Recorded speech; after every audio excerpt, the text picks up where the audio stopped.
नमस्कार, स्वागत करता हूँ आप सभी का अपने यूट्यूब चैनल शुभम पांडे गगन पर। आज हम कक्षा 10 के हिंदी के महान कवि रसखान जी की सवैये का अर्थ समझने का प्रयास करेंगे। सर्वप्रथम रसखान जी के बारे में बताएं तो रसखान जी का जन्म 1533 ईस्वी में दिल्ली में हुआ था। कई लोग इनका जन्म हरदोई में भी मानते हैं, परंतु ऐसा साक्ष्य कम है। दिल्ली के ज़्यादातर लोग इस बात की पुष्टि करते हैं। इनके अलावा इनके गुरुदेव स्वामी विट्ठलनाथ जी थे। रसखान जी भगवान श्री कृष्ण के परम भक्त थे। इनका वास्तविक नाम सैयद इब्राहिम था, यानी ये मुस्लिम ही थे। और इनकी जो मृत्यु हुई थी वो 1618 ईस्वी में हुई थी। इनकी प्रमुख रचनाओं में बाल वाटिका, अष्टयाम जो प्रमुख रूप से हैं। तो आज हम इनके सवैये को समझने का प्रयास करेंगे। पहला सवैया। मानुष हो तो वही रस खानी, बसो ब्रज गोकुल गाँव के ग्वारन। जो पशु हो तो कहा बस मेरो, जो पशु हो तो कहा बस मेरो, चरो नित्य नंद की धेनु मझारन। पाहन हो तो वही गिर को, जो धारो कर छत्र पुरंदर धारन। जो खग हो तो बसेरे करो, मिली कलंदी फूल कदम्ब की डारन। तो इस सवैये में रसखान जी कहते हैं कि मानुष हो तो वही रसखान। रसखान जी कहते हैं कि अगर मैं मनुष्य हूँ तो वही मनुष्य हूँ, बसो ब्रज गोकुल गांव के कारण, कि जो गोकुल बन के पैदा हूँ और सिर्फ गोकुल के गांव में ही रह ग्वाला बन के मैं जन्म लूँ। अगर मैं कभी मनुष्य बनकर पैदा हूँ फिर से, अगली लाइन में कहते हैं कि जो पशु हो तो कहा बस मेरो। नीरज खान जी कहते हैं कि अगर मैं कभी पशु के रूप में जन्म लूँ, अभी तो मानव कहे थे, अगर कह रहे हैं अगर मैं कभी पशु के रूप में जन्म लूँ तो चरो नित्य नंद देनु बजाना, मतलब मैं उन्हीं गायों के साथ चरूँ, उन्हीं गायों के साथ रोज घूमने जाऊँ। जैसे नंद जी की गाय जहाँ चरती थी, जहाँ घूमती थी इधर उधर, मैं वहीं पे जाके कृष्ण जी जैसे उनकी गाय को अपनी चराते थे, मैं उसी जगह पे जाके चरूँ। और पाहन माने पत्थर, यानी वो कहते हैं कि अगर मैं कभी पत्थर के रूप में जन्म लूँ तो केवल उसी पर्वत के पत्थर के रूप में जन्म लूँ जिसे भगवान श्री कृष्ण ने अपनी कानी उंगली पे उठा लिया था। मैं किसी और पत्थर का पत्थर नहीं बनना चाहता, किसी पहाड़ का पत्थर। वो कहते हैं कि मैं सिर्फ उसी पर्वत का पत्थर बनूँ जिसे भगवान कृष्ण ने उठाया था।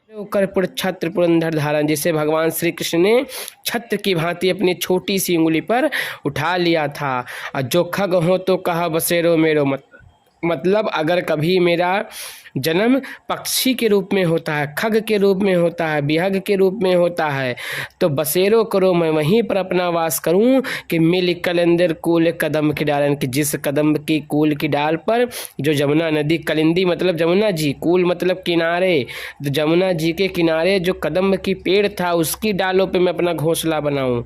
अगर मैं कभी पक्षी हूं तो वहीं पर निवास करूं। नहीं समझ में आया? फिर से समझाते हैं। रसखान जी कहते हैं कि अगर मैं कभी मनुष्य बन के पैदा हूँ तो गोकुल के गांव में निवास करूँ। अगर मैं कभी पशु बन के पैदा हूँ तो मैं जहाँ नित्य नंद जी की धेनु चरती थी मैं वहाँ पे चरूँ। अगर कभी पक्षी बनकर पैदा हूँ तो उसी पर्वत पे पैदा हूँ या उसी पर्वत पे मेरा निवास हो, या मैं वहीं पे जन्म लूँ पाहन बनकर, कि जिसे कलंदर धारण मतलब जिसे उन्होंने छत्र की धांति कानी अंगुरी पर उठा लिया था बरसात से बचने के लिए, जब इंद्र जी गुस्सा हो गए थे। और मैं कभी पक्षी बनकर अगर जब निवास करने की बात आए तो उसी कलिंदी यानी जमुना नदी के किनारे कदम्ब की डाल पे अपना घोंसला बनाऊं। दूसरा, आजू गई होती भोर ही हूँ, रस खान रई यह नंद की भौना है, यानी एक सहेली है और दूसरी सहेली, दो गोपियां हैं, दोनों आपस में बात कर रही हैं। वो दोनों बात करते हुए कहते हैं कि आज गई हुती भोर ही हूँ, रस खान रई क्या है वही नंद के भौनहि, कि ये सखी आज मैं सुबह सुबह भोर में ही सुबह कहाँ गई थी? नंद के भौनहि मतलब नंद जी के घर गई हुई थी। हे सखी, आज मैं सुबह सुबह नंद के घर गई हुई थी। अब वाको जियो जुख लाख करोड़, जसोमति को सुख जात कहियो नहीं। कि हे सखी, वाको जियो यानी उसका जो जियो मतलब वाको यानी उनका जियो जिया करे जुग मतलब जुग लाख करोड़, यानी जो उनके पुत्र हैं वो लाखों साल तक जीते रहें। जसोमति को सुख जात कहियो नहीं, या जसोमति के सुख का वर्णन नहीं किया जा सकता, इतने सुंदर उनको लाल है। और तेल लगाई लगाई के अंजने भवें बनाई बनाई डिठो नहीं, यानी उन्होंने क्या कर रही हैं, उनके शरीर में भगवान श्री कृष्ण के शरीर में वो तेल लगा रही, तेल लगाए लगाई के अंजन, अंजन मतलब उन्होंने क्या किया, काला टीका लगा दिया। और भवें बनाई बनाई डिठो नहीं, और क्या करें, जैसे बच्चों के भवें ऐसे बना देते हैं, वो बच्चों के बार बार क्या करें, उनकी भवें भी बना रही हैं। यानी जब मैं गई थी सुबह सुबह, आज रस खान जी की वो दो सहेलियां आपस में बात करते हुए गोपियां कहती हैं कि हे सखी, आज मैं सुबह सुबह रस खान जी मतलब रस खान जी का नाम लेकर कहती हैं कि आज मैं सुबह सुबह गई थी, कहाँ, भवन गई थी नंद बाबा के, जहाँ उनका जो लाल है कृष्ण है वो बहुत सुंदर है। और उसको क्या इतनी सुंदर किस्मत किसकी है, जसोमती मैया की है, जिसके सुख का वर्णन नहीं कर सकते हैं। वो क्या कर रहे थे, अपने बच्चे को तेल लगाए लगाए के सुंदर लग रहा था, इसलिए उन्होंने काला टीका लगा दिया। मोह बनाए बनाए और उनकी भवें सुधार रही थी। डारी हमें निहार निहारत वारत जो चुचकारत छ नहीं। और जैसे क्या हुआ, जब उन्होंने सजा दिया उसके बाद डारी हमेलिन हार निहारत मतलब उन्होंने उनके गले में सोने का हार डाल दिया और निहारने लगी उसका सुंदर रूप। और जो चुचकारत अच्छा ने जैसे कोई जैसे कोई छोटे बच्चे को यानी छोटे गाय के बच्चे को पुचकारता है कि आजा आजा, बिल्कुल वैसे ही वो क्या कर रही थी, अपने बच्चे को पुचकार रही थी। धूरी भरे अति शोभित श्याम जो तैसी बनी सिर सुंदर चोटी। और खेलत खात फिरे अंगना पर बाजत बाजत पीर का छोटी। खेलत खात फिर अंगना पर पैजन बाजत पीर का छोटी। अव्वा छवि को रस्सी खान बेलोकत वारत काम काला निध कोटी। काग के भाग बड़े सजनी हरे हाथ ले गौ माखन रोटी। कि धूल भरे अति शोभित श्यामजू यानी धूल से सने हुए हैं, शोभित सुंदर लग रहे हैं। कौन, भगवान श्री कृष्ण धूल से शोभित होकर बहुत सुंदर लग रहे हैं।